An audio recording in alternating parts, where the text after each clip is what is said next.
Yes. I hope you can see my screen. Yes, sir. Okay.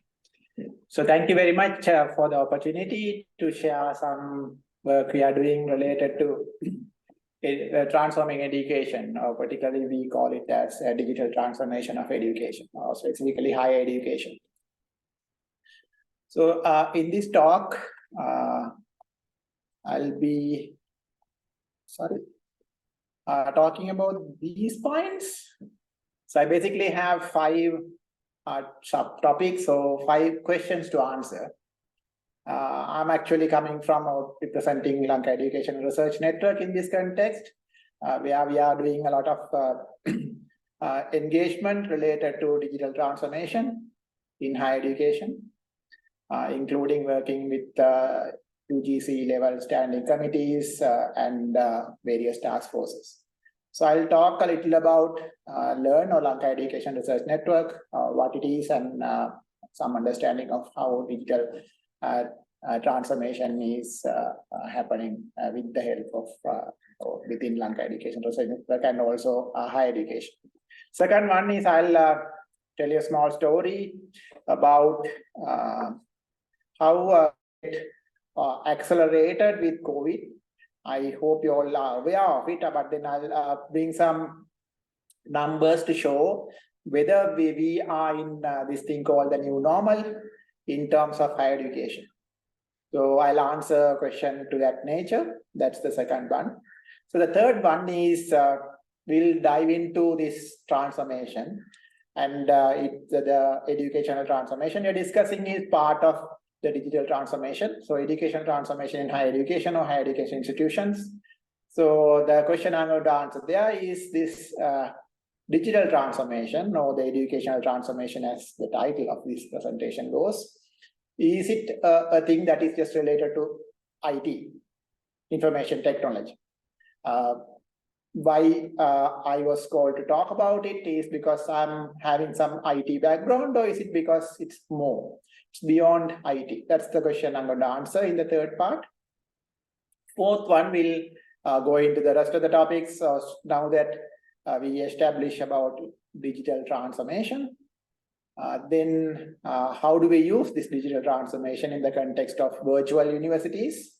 Hybrid is virtual plus things that we are doing now, so it's something in between. So virtual and hybrid universities. So how much have we done up to now in terms of virtual and hybrid universities? And then where are we? Are we there? Are we somewhere close to what we want to achieve in terms of virtual and hybrid universities? That's the fourth topic, and the question I'm going to answer is, are we there yet in terms of virtual and hybrid universities?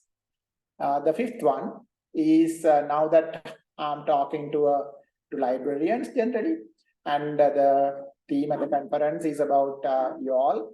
So what you all can do, how you all can get engaged within this journey, and how you can bring in your expertise and your know-how on making this journey fruitful one, one that or how you can enhance the journey.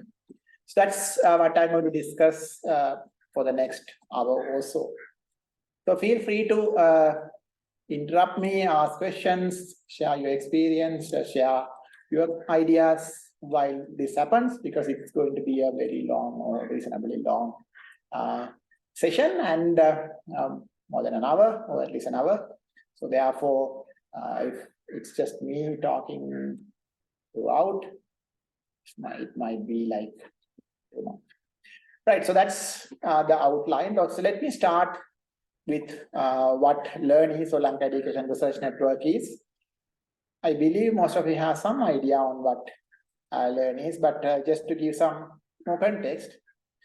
So LEARN as is actually a company limited by guarantee, which basically means it's a not-for-profit company owned by the state universities in the country, and also the University Grants Commission. So we basically have, as of now, 18 owners and 17 universities and the University Grants Commission. And then we also have a lot of others as what we call other members. So owners are all full members, So we have 18, and then there are other members like associate and affiliate, depends on whether they are part of a ministry, the member organization is a place like National Science Foundation or a research institution, and so on. So they are all members. So we have almost 60 members, including the owners, and we have a board which manages it, and I'm more on to the one who is reporting to the board and also running the company as the consultant, as CEO. So that's what's happening. And the journey of Learn started a long time back in 1989, 30 plus years ago, when the need for an entity like Learn, which is also known as a National Research and Education Network. So it's an entity which looks after the national interest in terms of research and education, particularly from computer network, plus any other services related are connected, including things like IT or any other application that requires IT, say things like now almost every application or every research area requires some sort of network and computers and IT.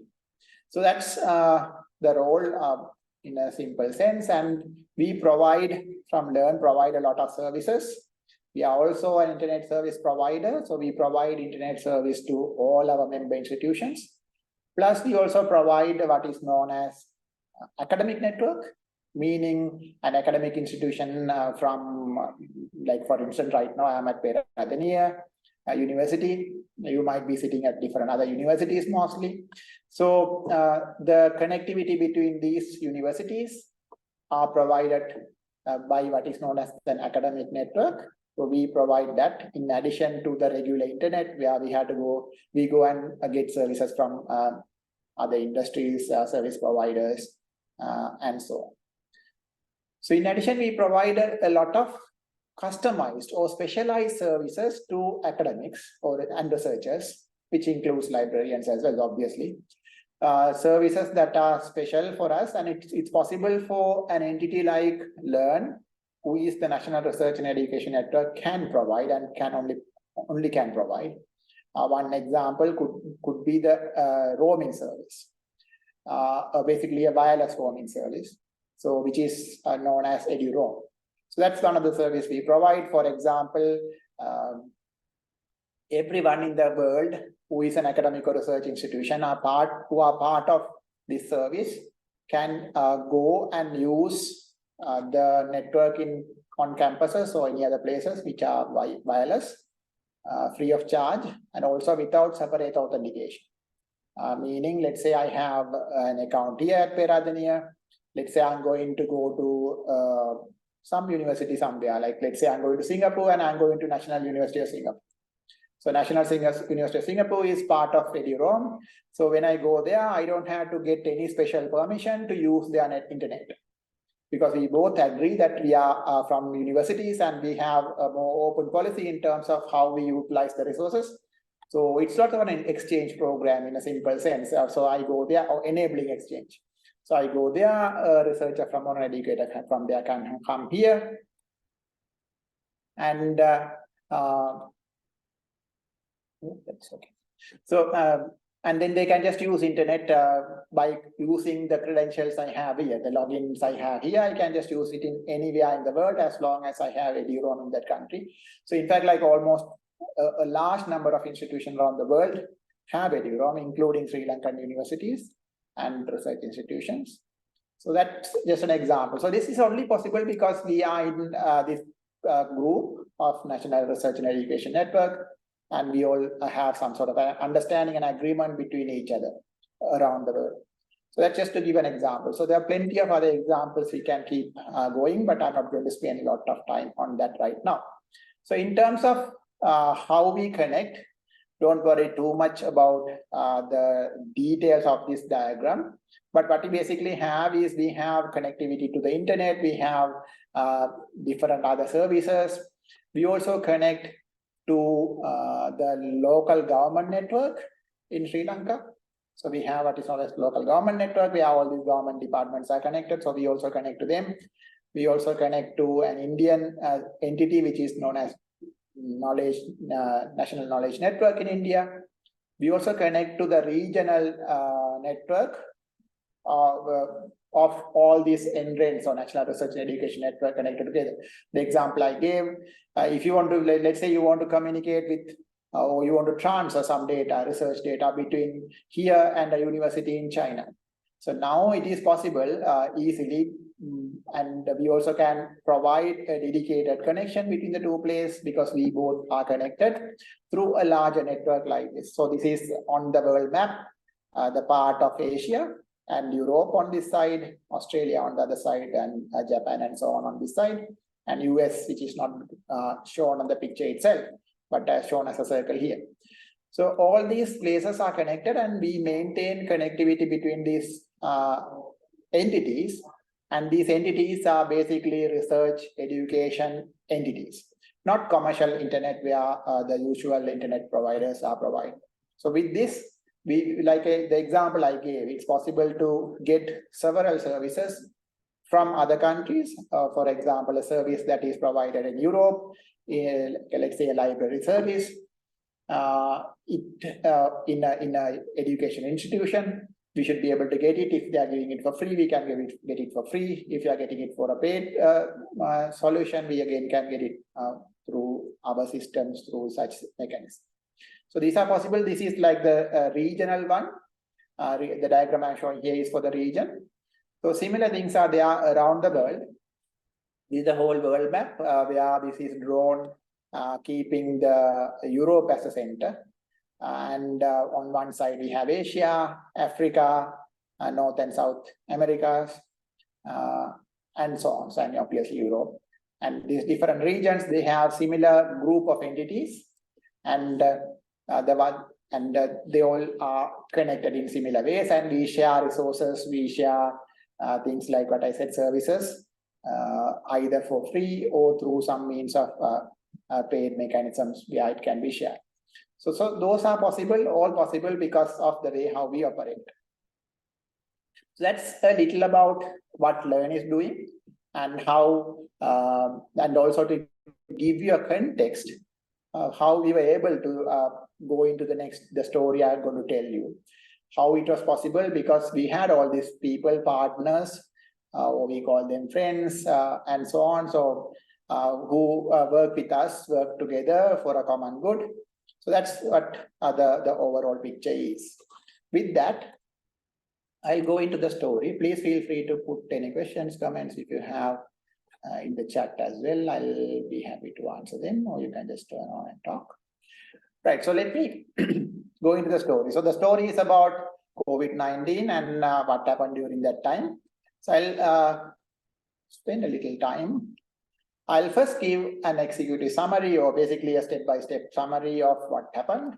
As you all know, when COVID hit in February, March 2020, we had, as you all know, we had infrastructure. Universities had some sort of infrastructure for providing an LMS, learning management system, recording courses or recording lectures, various other aspects. However, it's the minimum, and we all realize that it is not ideal to use this infrastructure to develop or to deliver programs completely online. So that was not possible, but we had the minimum infrastructure. So we started from there, and with the help of our members and Learn taking the leading role, we set up the online activities, online teaching. We started just in a week's time. So the discussion happened just over the couple of days over the weekend, and we spent some time setting things up. And in a week's time, we started, or a week or 10 days later, we started the online sessions. And as you might also already know, in 2 weeks' time, we set up what is known as the Zoom on-prem, things like what we are running right now. This session is done on what is known as a Zoom on-premise. So what basically it means is all these meetings that we are doing are conducted, all these video recordings, all these video transmission, all are happening locally, all are happening within Sri Lanka. And therefore, we don't have to pay for a lot of additional cost. And all our service providers, companies like Dialog, OSLT, or Mobitel, they all agree to provide this within the country net data, and that happens within the Learn network for free of charge. So that we did, we set it up in just 2 weeks' time with the expertise we had and the friends we had from various other countries who were able to help us to set these things up. We help them, they help us, and so on. And we also started providing this free data access. And most of this is born, like our burden was taken by centrally by UGC and Learn.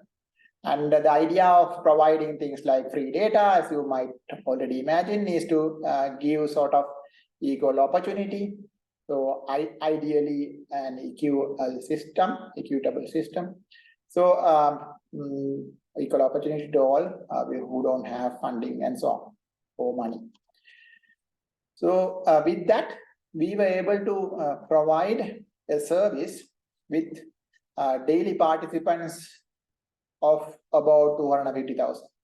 So in a day, at very the peak time, we had about 250,000 users joining us in these meetings with about 100,000 simultaneous users. So 100,000 users at the same time, right? So that happened at a certain point of time. I'll just go into the details later. And we had about 5,000 classes or meetings. This is one meeting considered, also similarly like 5,000 similar meetings happening on a day. So that sort of thing we achieved within a very short time with the infrastructure we set up and the help we received from several others.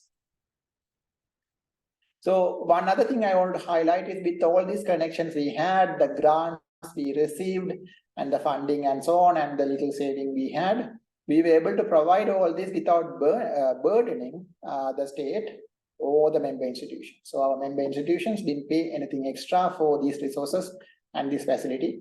In fact, this facility, even as of now, is provided without any additional cost to the members. But obviously, they don't come for free. They have various grants coming in, and also as an institution, Learn putting in a chunk of funds for running this. So that's how the executive summary. In terms of numbers, I wanted to show a few more details and the trends. Just to remind you, the question we are trying to answer here is, are we in a new normal? Right? So we started somewhere in, let's say 2020, and now in 2023, no more COVID. We are sort of getting out of the economic crisis. So are we doing something different to what we did 3 years ago? That is the question I am trying to answer. So to answer that question, I will show you. So what I was showing you here is these are the numbers that happened during COVID at the peak, where we were completely locked down.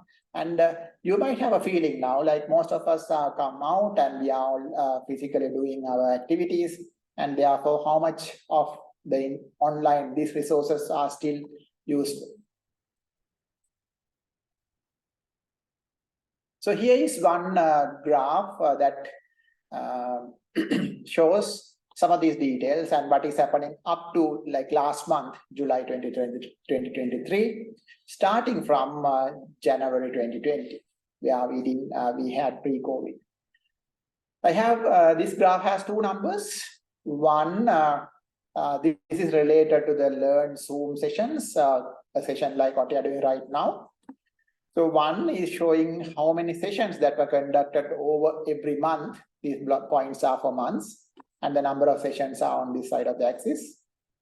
And then on the other side, we have the number of participants who are joining over different months. As you can see, when we started, we were almost zero on both the number of participants and the number of sessions, or number of meetings we conducted, or in other words, number of classes we did. Right, so that is like where we started, and the numbers, as you can see, during COVID wave 1, it increased, and then we opened up. August, the numbers went down. But the good part about it is the number went down, but it didn't go to the place where we started. So this is where we started discussing about whether we are in a new normal, and the discussion intensified here and so on. So, and then again, the next wave, we can see the numbers are increasing. Both the number of sessions and number of people participating, they are sort of correlating to each other, obviously. And the numbers again coming down, again going up. So the numbers keep changing. But towards the, so now we are here. So we are here for a while now. So without, we also had what is known as the economic crisis and so on. But then we are here somewhere now, sort of coming out of most of it. But we can see still the number of meetings conducted as of today are about, the number is in black dot here. The numbers are between 20 and 40. Actually, it's about 30,000 meetings in a month that is happening these days, meaning like 1,000 meetings a day. So we have about 1,000 meetings happening a day, not like 5,000 meetings that happened a day sometimes in September 2021, where we had like a lot of activities. However, it's not as when we started with almost zero. So the numbers are staying here for a while now. It is fluctuating a bit, but staying somewhere here for a while. It's about 1,000 meetings a day. So we are supporting about 1,000 meetings a day these days. In fact, the numbers are a little more during weekend compared to weekdays, showing that we use them for weekend activities, things like the postgraduate programs. However, the numbers are staying somewhere here these days. So one other number is how much time our participants have spent on our platform in total. So these numbers are in millions of minutes. So in fact, like at peak, we had about in a month. So the peak is somewhere in September 2021. In a month, the total number of minutes that is spent on our platform by our participants is the total is about 350 million minutes in a month. So that's how much it is in those months. But the numbers now are, although it's not as high as this, the numbers are between 50 and 100 million, about 75 million or 70 million. Compared to when we started, it was almost zero. And so this platform is reasonably utilized, and we are no longer in the place where we started about three plus years ago. That is what I wanted to highlight. And the total over the time since the beginning of this project, in fact, like this project started way back much earlier, the project of providing Zoom to our member institutions. But since this number started rising up to now, we have provided, the platform has provided about 5.5 billion minutes of time of the time spent by participants on our platform. So that the total in total, that's more than 10,000 years. So that many minutes all together, all the time together, every participants together spent, right? So this is participants multiplied by all the time that is spent by each participant added together. Right? So that's the total time. That's a metric that Zoom is also using to identify how much resource utilized in the Zoom platform. So this is just to show you the numbers, and also to show you where we are now, and we are somewhere, we are no longer at the place where we started. So we have transformed to some extent. So we have started using this technology to some extent. So I'm sure we should be able to find similar numbers for other resources that we use, particularly a resource like the learning management system. Some of the institutions or universities have such numbers, and we looked at those numbers, and they correspond to and come to similar conclusions to make.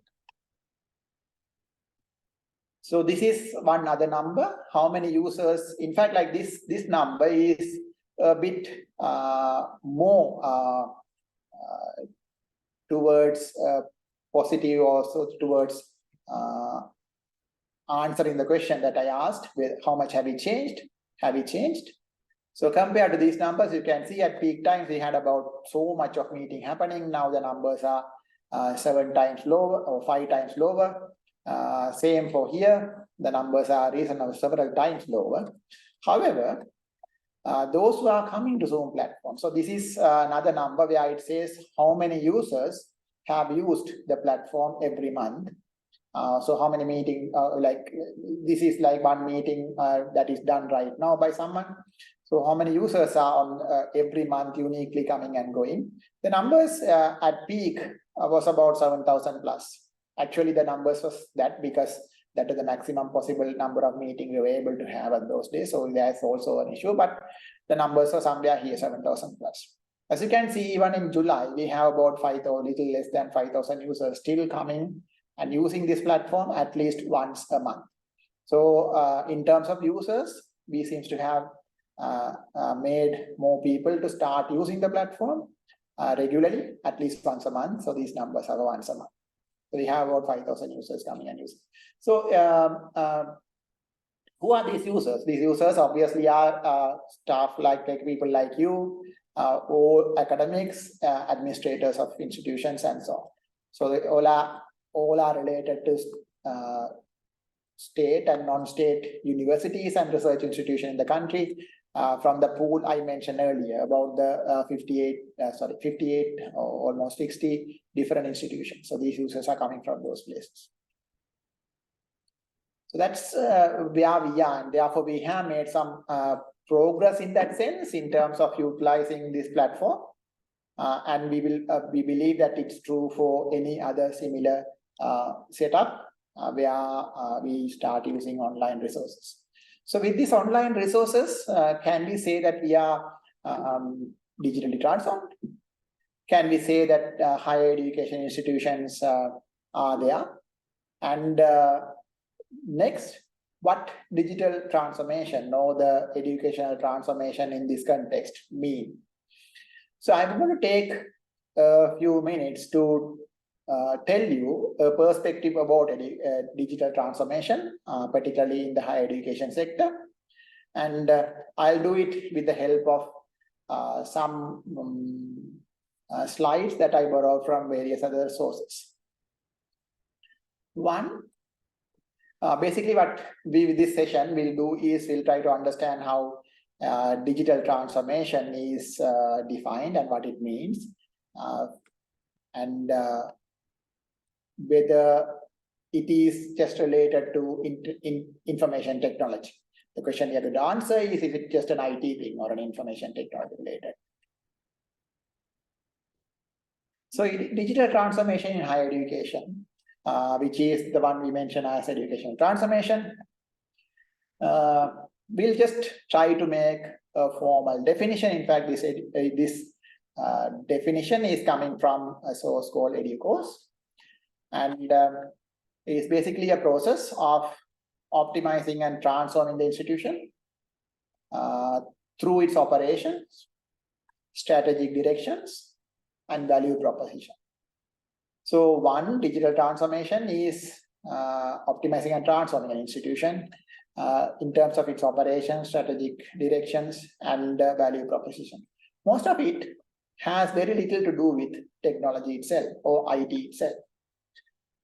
And then how do we do it is through deep and coordinated shifts in culture, the institutional culture that is, and institutional workforce, and then obviously the technology. So technology is part of the digital transformation, but then OIT is part of the digital transformation, but it's not the digital transformation. It's not just so basically digital transformation is not just the IT thing. That's what I wanted to highlight, and how later I'll also tell you how libraries and particularly librarians can get involved in this transformation. So this is coming from a source I already mentioned.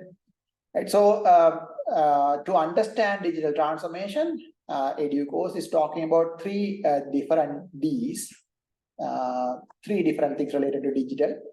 One is known as digitization. So basically changing from analog to digital form is known as digitization. So sometimes we see that these terms are used interchange, but it is not it's not appropriate, and therefore the right term for first one is digitization, where you go from physical or analog to digital form. And then we have what is known as digitalization. So this is where we are going to automate the processes. So most of the things that we are doing in terms of library automation, things like starting from if you take a library process or like borrowing books process, there is a number of steps that are involved which are automated, which could be automated, and most of the libraries in the higher education sector are automated, and they are part of the digitalization. So digitization, you can take an example like we had books, printed books, and can we put them in a scan for a digital form is digitization. And then can we automate the process of borrowing books, digitalization. And so the step about digital transformation is beyond these steps. So as you can see, I also didn't highlight these. So with the digitization, it's possible to organize the information. With the automation or the digitalization, it's possible to streamline processes. So it's possible to put these processes in a streamline, in a more organized manner. And when you have this, then we can consider what is known as digital transformation. So transforming, like I said, it's not anymore an IT thing. It has to be a lot more. It has to have different shifts in culture, and shift in workforce. So the institutional culture who is interested in doing the digital transformation, the culture itself has to change. The workforce has to be trained and changed accordingly. And also the technology has to come in. So it all has to also, the technology should also take, the change in technology should also take place. Meaning all these changes has to take place at the same time, coordinated, and then we can think about what is known as the digital transformation. So this, we believe we are trying to go there soon. However, we are not there yet, right? So, and also the main aspect about it is it's not possible by for doing this just by working with technologies, just by getting some technologies to come up with solutions. That's not possible to make. It's not possible to make digital transformation by just technologists alone. It has to be a coordinated effort by everyone involved. In meaning like everyone out there in if you take a higher education institution, everyone there, starting from the top management, the CEO, the vice chancellor in the university itself, to the students, to the every other workers who are involved in between. So why it's useful to do digital transformation is, so by the way, DX stands for digital transformation. What digital transformation can do and why it is useful? So it can improve education, obviously.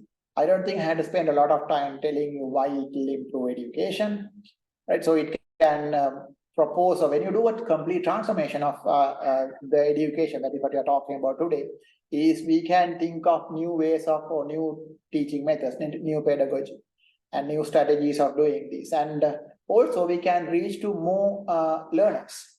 That is very important in this aspect, because with the limited resources, we are trying to see how we can increase the number of learners as much as possible, particularly in a country like Sri Lanka, where the higher education is provided only to a very smaller portion of those who are eligible for getting higher education. So how do we reach to more learners? And also whether we can provide this to a diverse group of students. The next one, in addition to the first one is improving education. The next one is whether we can advance research. So we can use this to improve research methods, have access to data. So like I said earlier, when I was introducing to you to learn, we can work with, because we have connections with other countries, similar entities, it's easy for us to work with such people and provide access to data, plus access to data in the sense of like getting access to data, plus getting the data down or across the network through computer networks to wherever you want them to be. So those are also possible.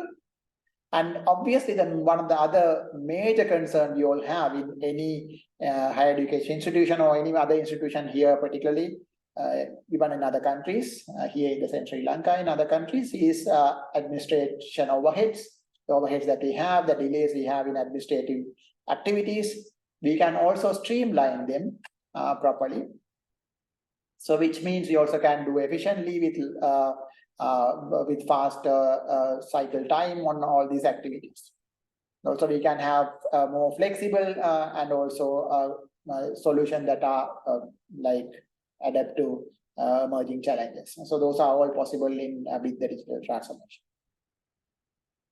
So what's driving digital transformation? Why it's happening? I already gave you an example. The change that happened during the pandemic, the new normal, as we call it, is one of the things that is driving digital transformation, as you would have already imagined, or I have proven. And there are others. For example, it's not just the pandemic or the lockdowns, but also the technology that is reachable by the new generation and that is used by other places like schools and universities, that is also driving it. And so the generation, which I have actually mentioned next. And obviously there's advances in technology. So technology is not part of digital transformation. It is part of digital transformation, but it's not the only thing. But it obviously drives digital transformation. And there are other issues, things like there are skepticism about higher education, the way how education itself is performed, the school education, the higher education, the way how it is performed, whether it's the right way to do it. There are a lot of discussions about such areas. They also increase are also becoming driving force for digital transformation in higher education. And others are things like public funding. As you all know, we are limited by funding these days, and it's going to not get any better in that sense. So how we can utilize this digital transformation so that we still can achieve what you're achieving, or we can do more, a lot more, like I mentioned earlier about education. So these are some driving forces.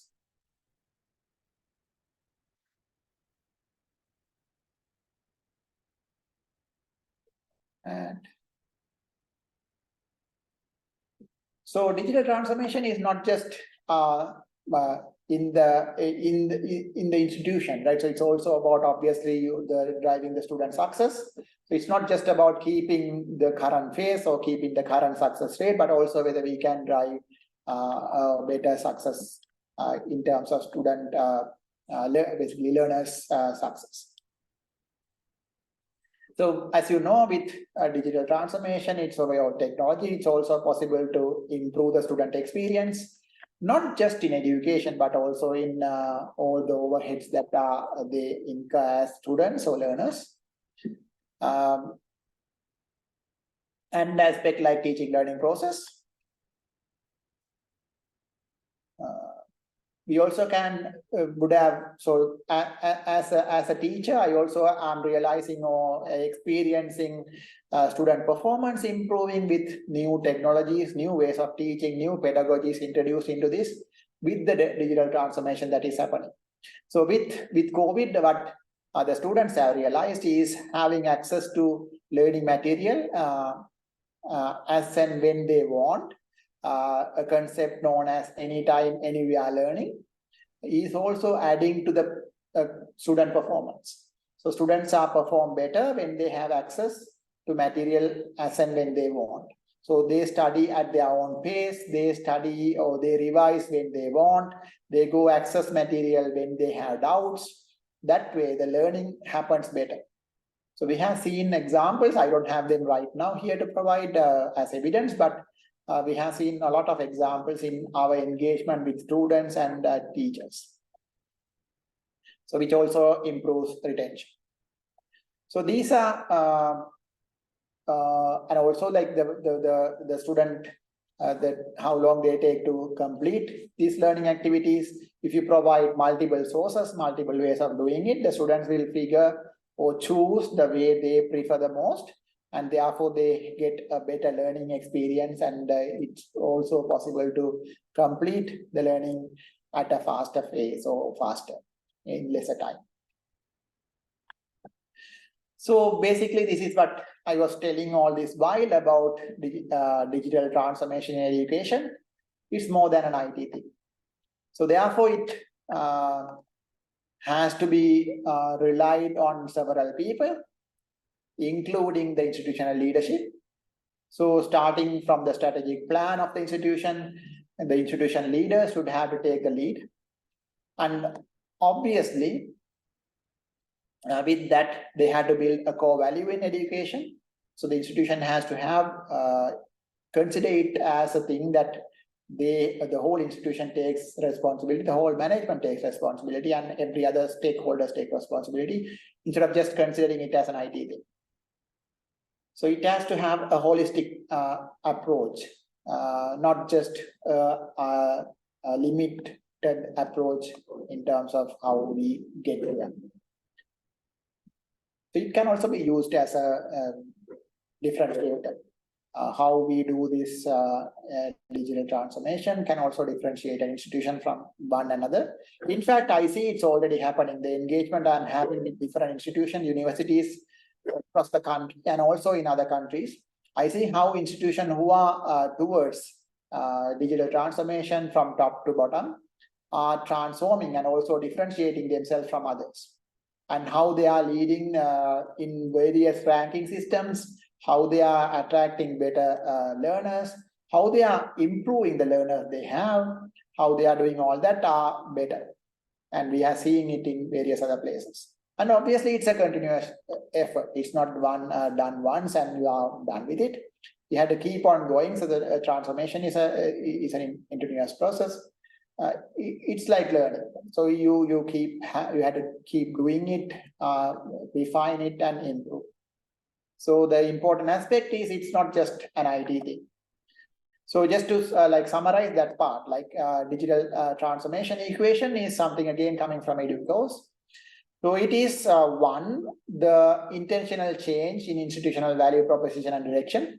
So its institution has to work on what they want to achieve in terms of digital transformation, how they can make things better, how do they bring it as a value proposition or as a direction in their drive. And then they have to work on all these aspects, including technology. Technology is one of those things, but also they have to work on shifting their culture, workforce, culture, the mindset, workforce, the skills, the knowledge, the staff and the facilitators, all of us have in terms of the understanding about digital transformation. So this has to come together. Then you get what is known as digital transformation. So it's not just you do IT and then you have digital transformation, which is not going to happen. So that's where it is. So digital transformation, I said the IT or technology is not the only thing, but technology plays a role in doing so.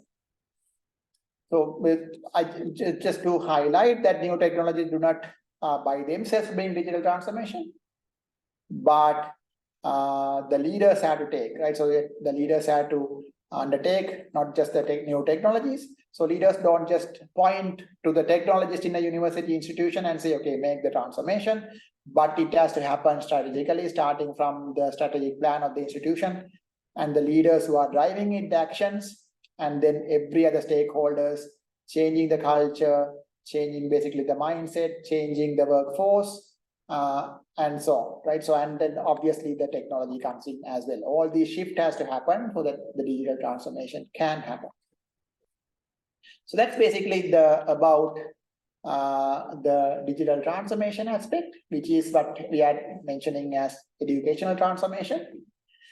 So just to summarize, this is the first slide I had as well on digital transformation. It's a process of optimizing and transforming the institution in terms of its operation, strategic directions, and value proposition.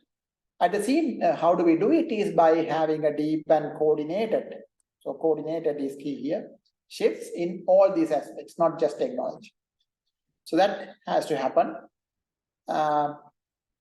So that is about digital transformation. Now that if you have digital transformation, how we can make use of it? One, can we have these concepts of virtual and hybrid universities? And where are we there in that aspect? What have we done up to now? In fact, when my profile was read, I was also told that I'm part of what is known as this virtual university concept. University Grants Commission of Sri Lanka is looking at this concept and how it can be utilized. In fact, to me, although the names are not there properly yet. We have some mechanisms, we have set up mechanisms where we can still use most of the ideas that are part of virtual universities in our current context. It's up to the universities, if we are talking about universities and the higher academic entities of universities, things like the senates, for them to figure out, or in fact, like they know what to do, like it's already set up. So it's possible for even now to have these things done to a certain extent, the virtual university concept. However, we are talking about making it more formal, more clear, with clear-cut guidelines so that it works better. So I'm going to just spend some time on discussing about where we are in terms of virtual universities and what more to do. If you have any questions up to now, I'm happy to answer them as well. I'll take a pause because I keep talking. And I assume we are into the almost 1 hour slot. And yeah, and any questions, comments? I hope I'm still audible.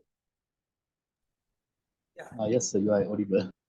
Okay, thank you very much. And yeah, I'm Taranga Ramasi from Ministry of Calendar. Actually, I just want to make a clarification. So you said that the digitalization, and digital transformation. So do you see them as interconnected? And I mean to achieve the digital, I mean to reach the digital transformation, do you recommend us that we should first accomplish the stages of digitization and then digitalization, and then it leads to the digital transformation? Or, for an example, if somebody wants to start now today and work towards digital transformation, what do you recommend from them to start from digitization? Right. So that's actually, thank you, Tarang. Actually, that's a very good question and good to clarify. So those are, yes, what we were doing for a long time is, at the beginning, what we were doing is digitalization, obviously. And to have or to do a digital transformation, a complete transformation, we need the other things that are done. However, like say, for instance, we had to have the material digitally available, accessible, so that digital transformation fully possible, right? And also we had to have these processes automated so that digital transformation is possible. So what I was trying to highlight there is these steps alone are not going to be enough to consider an institution transforming and having what is known as digital transformation. Just setting up processes is not good enough. Setting up or doing or transferring or digitizing all the material we have is not good enough, right? So for instance, as you might know, we now most of the material shared, say for example, I'm a member of a faculty board or member of a senate, then the documents that are shared with us are now in a digitized form, but we haven't even passed that point, right? So we haven't gone taking this digitized material. We haven't even set up a proper digitalized process, right? So these processes are required for digital transformation, but these processes by themselves are just considered IT things. They are not good enough to do a digital transformation or consider we had done digital transformation.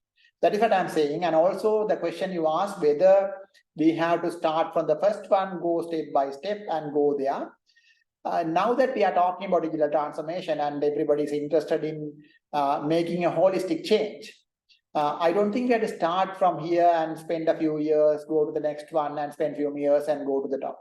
So what we can do is we have to make an institutional change, the things that I highlighted. And as part of it, if some of these digitization or digitalization hasn't happened, they will also happen. They should also happen. But then the change that we are going to make has to happen at the holistic level. So we don't have to go step by step, but we had to do the overall change. That is what is expected if you want to be part of this transformation. I hope I answered the question. Yes, I agree with your views. Thank you. Thank you very much. And okay, so let's then spend a few minutes discussing about the last 2 points. One about virtual universities, what we had done, what's out there and what it means, and so on. And are we there yet is the question we want to answer. So virtual university model, as you might, the term says, it is not a physical university, it's a virtual university. So the university itself is virtual. So not like any other universities that we already have, which are all have some physical engagement. And so what we are saying is an entity created through the digital transformation of higher education institutions. So this digital transformation can lead to a concept like virtual university. We are saying it's not like another open university. We have the concept of an open university, as you might imagine. Those who are from open university might also add to it. Is for a remote type of like open education. So here it's a little different, or in fact like very different. An open university can also have virtual as presence. So this is like serve students who are following courses. So the idea is you have universities which are already present and can be coordinately or with a coordinated effort can be put the things that are done in these universities into a virtual platform. A platform where we don't need a lot of additional resources. We don't have to, for example, we don't have to recruit teachers for this virtual university. Can the teachers who are already there in these other universities contribute what they are already doing? So let's say I'm a teacher and I do some teaching learning activity that can be considered as virtual. Can it be put together? Can we make a framework where these are put together to make an entity, and that entity can enable learners better access to resources. Let's say access from another university X, and I'm in Peradeniya, let's say there's another university somewhere else, Jaffna, for example, far away. And can the students who have in Jaffna have access to the material that I have in a virtual way? So can it go beyond providing these resources, learning access to the universities where I belong to or I'm part of? So can we set up a process like that? That's the idea. With that idea, there are mechanisms like things like, for example, like the university student, because I took Jaffna as an example, I'll continue. In Jaffna, can they do a course here with me online or through some virtual means and claim credit for the program they are doing in another university, right? So in fact, these sort of things are already possible now with the UGC Circular 5/2021. It's possible to do credit transfers. So there is a framework that is already proposed. And we also see with all these quality assurance related and work that are happening, these credit transfer mechanisms are being implemented in places. So when they are implemented, it should be possible for a student or a learner to have access to learning document material, courses, programs from various other entities within the country, not just only within the country, even from outside, right? So which also enables what is known as mobility in higher education, right? So these are the things that are like concepts and which enables freedom in higher education. So to go further, the virtual university can be an entity that provide this authentication to content and the learning experience that is coming from various other entities. Like let's say in the university system, we have what is known as a virtual university, and the virtual university can verify and the quality of this sort of collected learning material and learning experience from various places and put them together in a single place, and it verifies that this material and this learning experience is useful, so that each institution or even without any institution, can like a learner from outside verified through this process. That sort of an idea is what we have. It also can enable what is known as internationalization of higher education, with multiple other benefits that come with it. And we also can integrate what are known as the massive open online courses, which are like run by several other entities, some of the famous ones. Can they be integrated into this platform so that these qualifications or the learning experience are verified by an entity in our system under the UGC, and can they be utilized by any learner or a learner from one of the institutions that we already have. So by doing so, we also can reduce the duplication of work that is done, which is one of the things that digital transformation can help doing, and various other benefits that we can see. Right, so just to and with all this, we can also form what is known as a federated. So this entity is going to be a federated entity, meaning something similar to how Learn is operating, where IT-related things from various universities are put together to a central body. So can the virtual university be an educational federated entity? So that's the idea that we are talking about. And with that, we also can provide various other courses, professional development courses, and we also can do collaborations with other entities like I already mentioned. So all these are also possible. Just to give you some examples, so there are virtual university models. This is not a very new concept. It was there since 1998 in US in the Michigan Virtual University. And then India started something similar with their regional centers known as this NPTEL. They started in 2003 starting from, if I'm right, IIT Bombay, and from there to other IITs, and then Indian government put all these together and formed what is known as SWAM. SWAM stands for like things that come on their own, something like that meaning, right? So since 2017, they have this SWAM platform where these courses are all put together. And something similar, so, and the credit transfer, the University Grants Commission of India has allowed credits from these to be transferred or taken into degree programs that the institution, that the students can do. Actually, if I remember right, they allow up to 25% of the credits coming from such programs, such courses in a degree program, 25 to 35. I can't remember the exact number, somewhere reasonably big numbers. And Pakistan has something similar, virtual university. And Indonesia recently started one like this, and they are reasonably popular. So they are integrated, is known as the Cyber Education Institution, or the also known as the ICE institution. So they have put together their own courses and some courses from some Chinese universities, and also Coursera, edX courses. And they are offering it to a large number of Indonesian students. They have good success stories. In fact, Learn, we are working with this Indonesian institution, and some of you might know that we are already providing some courses through this platform.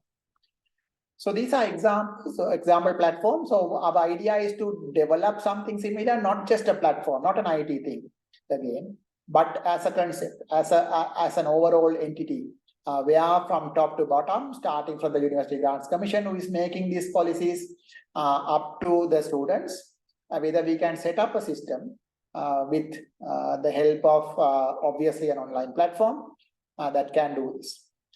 In fact, as a trial, we already have started, we are trying a common platform for the pre-university students, and it's run by one university, and others Learn is providing the infrastructure, and we are enrolling these days a large number of students. All the students who are going to go to universities, pre-university, they can enroll and do a common one or two common courses in a platform. So can that be expanded to this platform? Can it be expanded to, from a technology perspective, can it be expanded to providing the technological underlying or the framework? But at the same time, like I mentioned earlier in the digital transformation discussion, it should also have a top-down and a holistic view where the University Grants Commission with this the committee that is working on virtual universities put together a framework that can be used. Like I said, as of now, the credit transfer framework is already there. However, we don't have a centralized entity where these credits can be collected. Right now, the credit transfer mechanism, how it works is a student from one institution can try something in another institution with the approval of the institution and then can transfer it. The mechanism is a bit tedious, and some institutions still don't accept this because they are not internalized. However, with this sort of setup, we think it is possible to make this seamless and a better approach for the virtual university concept. So the establishment of Virtual University of Sri Lanka, this is just some points I took down. They are draft, they are nowhere like approved yet, so take it with that spirit. The idea is to set it up as a concept under the Universities Act. So it's going to be like another university which has some sayings, and all, like I said earlier, all the partner universities or all the other universities will be part of this university or will be partners, and therefore they can contribute to the resources and learning experience the students are going to have in the virtual university.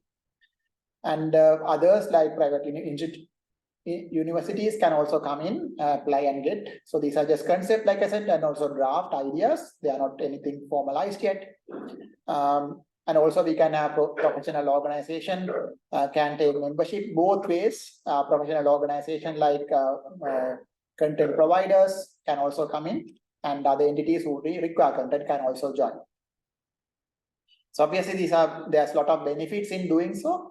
And I will not go into all the details. In the interest of time, I'll just let it be there, so we can think of various benefits of having the virtual universities from the students' perspective. Some of them we already have highlighted as we were discussing earlier. So the member institutions, the partners can also have benefits, not just the students, not just the learners. Various benefits, including they can contribute to courses, they can reduce the number of courses they offer, but they can let other entities to basically share, right? So that sort of things are all possible with this. So that in terms of virtual universities, so virtual and hybrid universities, where we are, we have made some changes starting from things like the credit transfer framework. However, we haven't formalized any bigger entities with the holistic picture. However, that is the intention of the University Grant Commission and the committee who is working on this aspect. So that's about the virtual universities. And the last one I have is, with all this digital transformation, virtual university is happening, and what we learned from the COVID and the changes with the new normal that we are in. The learners and also the educators, facilitators, all getting more familiar with technology and also having a better mindset in terms of what they want to do. So, and the skills and the knowledge they have now. So all this together can what the librarians can do, what the libraries can do, is the last topic I wanted to just highlight. How the libraries or librarians can assist. I have identified it under various subtopics. One, adapting to virtual libraries. Even now, as you all, I know less than you all about this aspect. So there are, I feel like, libraries in various higher education institutions have the virtual concept included. So we can work more on that aspect. So one is you can be the digital so you can help with the digital collection management of resources, which is already happening, I believe.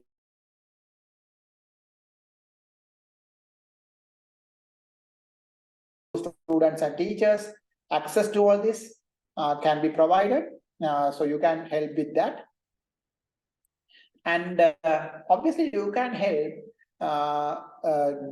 doing this training on digital literacy, right? So whether you can host workshops or training programs, not just for yourselves. Obviously, you have to develop your skills and literacy first, but then use it to train the facilitators and learners. In fact, like my access to Western and other universities, what I have seen is the libraries are doing a lot in terms of digital literacy, in terms of training students, particularly when I was a postgraduate student.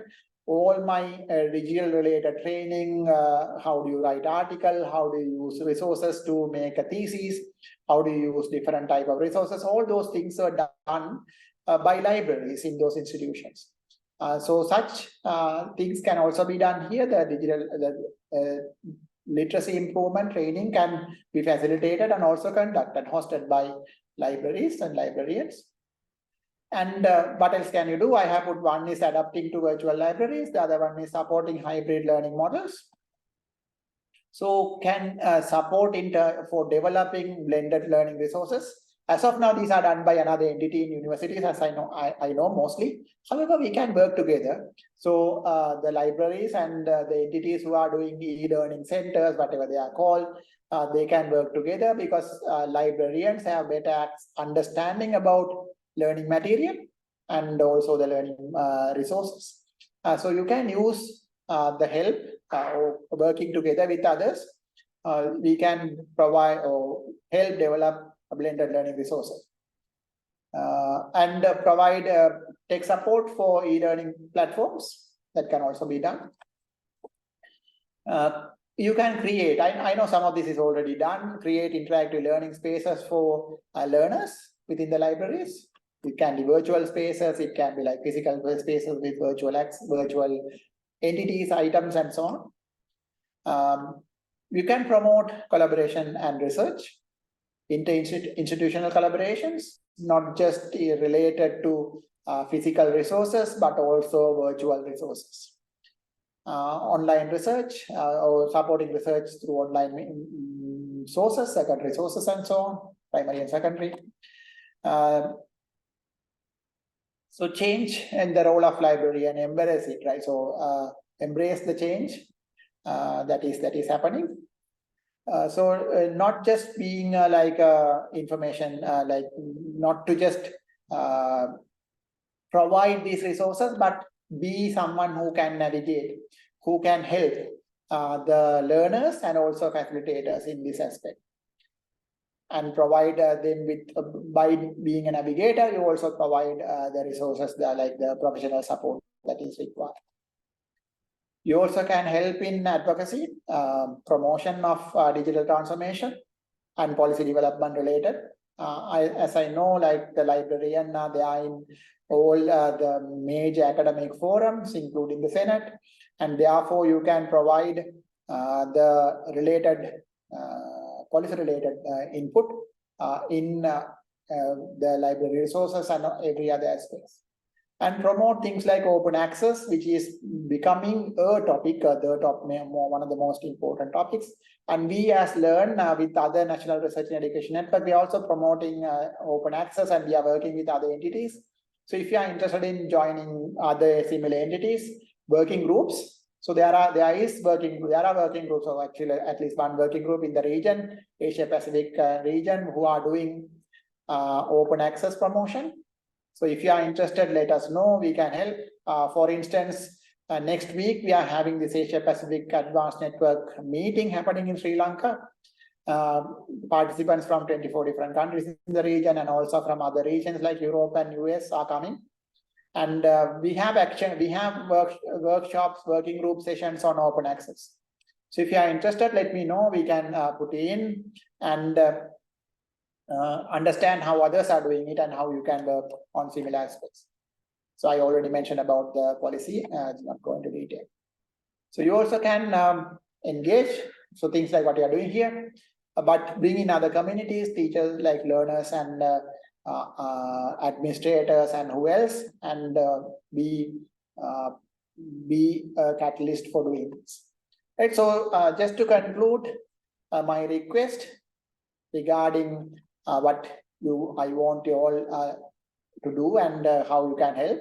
like I said, we are happy to connect with others, provide the support that is possible from Learn as an entity.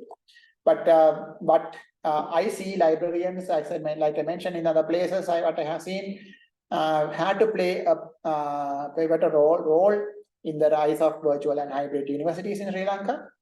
And so you already have a lot of expertise in terms of physical and digital resource management. And with the understanding of how these things shape the educational landscape, you should be able to provide a better system, infrastructure, facilities, the training, all that. And also in certain places, the mindset change or the cultural change as well at places where the policy decisions are made.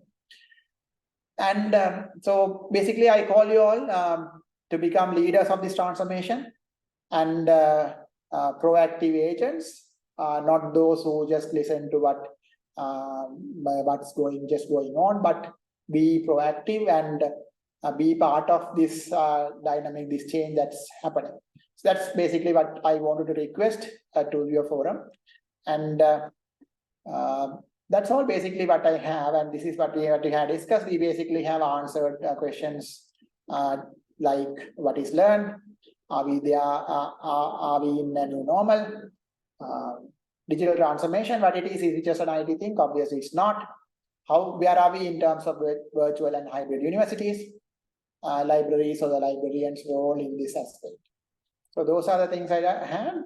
And just to quickly acknowledge, some of these slides are coming from internet and also OpenAI tools like ChatGPT. And I have taken some of these slides related to digital transformation from Learn CTO, Dr. Sita Bandaranaike, who is in the audience.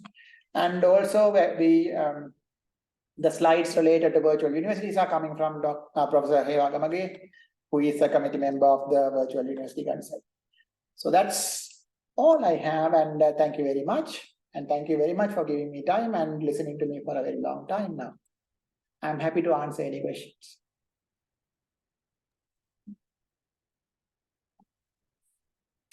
Professor, this is Anuradha from Candid. Hello, Anuradha. Yes, just thinking like introducing a hybrid and virtual universities and talking at very high level, at higher education level. What do you think from the entire education system, and we are trying to introduce something at the university level, would it be more sort of easy for us to do that transformation at this level if we actually start some sort of digital transformation in our whole education system, maybe starting at grade 1, I would say, giving students some sort of flavor at what virtual and a hybrid means? Yeah, so from a learner's perspective, thank you, Anuradha, for that question. Yes, in fact, our focus was on higher education, and therefore we were looking at higher education and working on it. However, you have a valid point in terms of the learner perspective, how they learn, their mindset. The early we start, the better. Yes, I agree.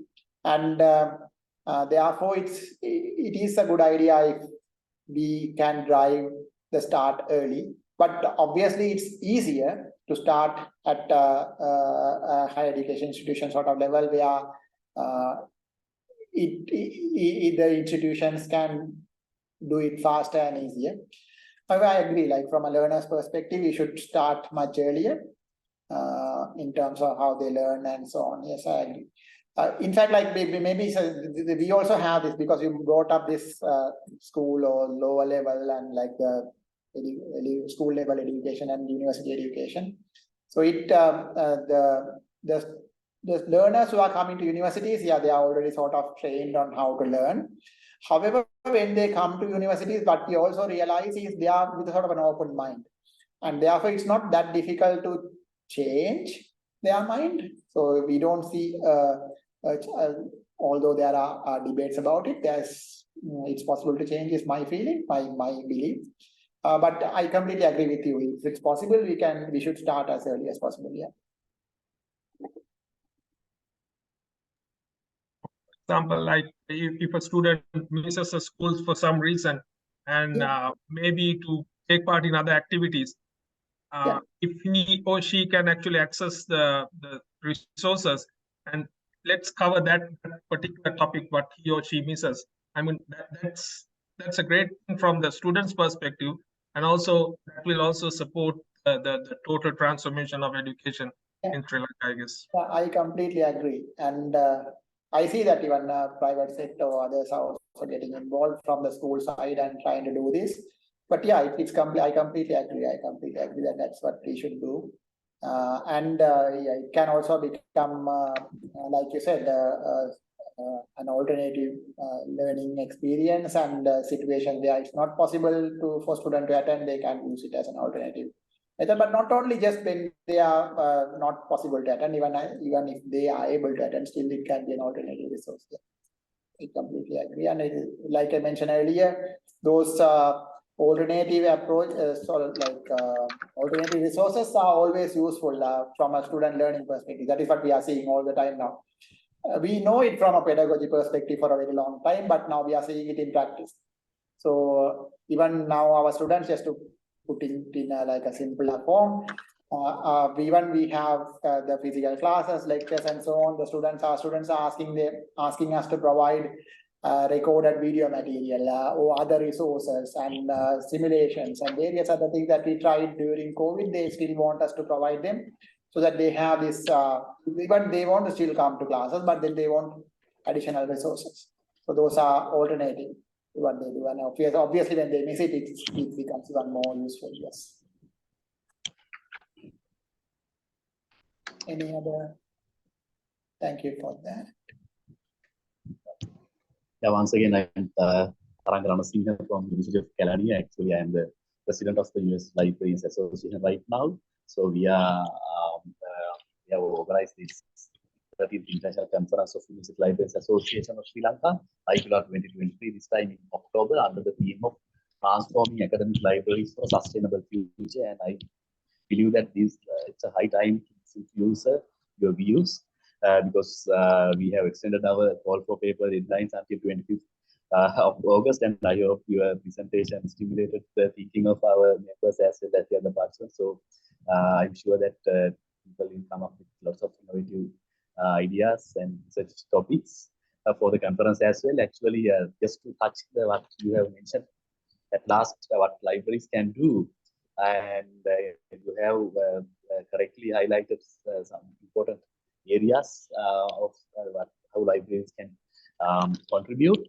And also, I should say that isolatedly or individually, our librarians or the libraries are doing almost all these things. But it's the high time to, share those good practices and streamline their activities with the national priorities like these virtual library, the University of Sri Lanka, such programs. And also, yes, when it comes to virtual universities in Sri Lanka, then it should be a virtual kind of a university library. So if we work together, for an example, you correctly highlighted the importance of training in digital literacy. For an example, now we have like 17 state universities and their main libraries. So even each library can identify a specific area and they can develop the digital content rather than repeating the same in each and every library at the institutional level. So that I hope that in such a way, just to point out regarding the digital literacy, I hope that as a collective effort, our librarians and members, all are members of our association. So we also have a very important role and can contribute a lot towards the concept. Whether it's, whether we make a complete shift to that one, or whether we, keep it as a hybrid with the physical universities and online or virtual universities. So I hope that our librarians have a great role to play, and thank you very much for pointing out those very important aspects. And I'm sure that our training, the pre-conference workshop coordinator, Ms. Pradeepa, will formally deliver the vote of thanks. But on behalf of the association, I must really appreciate your valuable time and presence and sharing your valuable thoughts with our community. And thank you very much, sir. Thank you, Dharan. In fact, yeah, so one, you all can get together and do a lot of work, and also make your presence. I mean, I don't know how it's happening in other universities. I'm part of the Senate, but there's very little noise made here from the library side. So that should be made, and like because you are experts in certain areas, and therefore you should make your presence here and use your expertise to help with the transformation. Yeah. Thank you very much. Thank you, sir.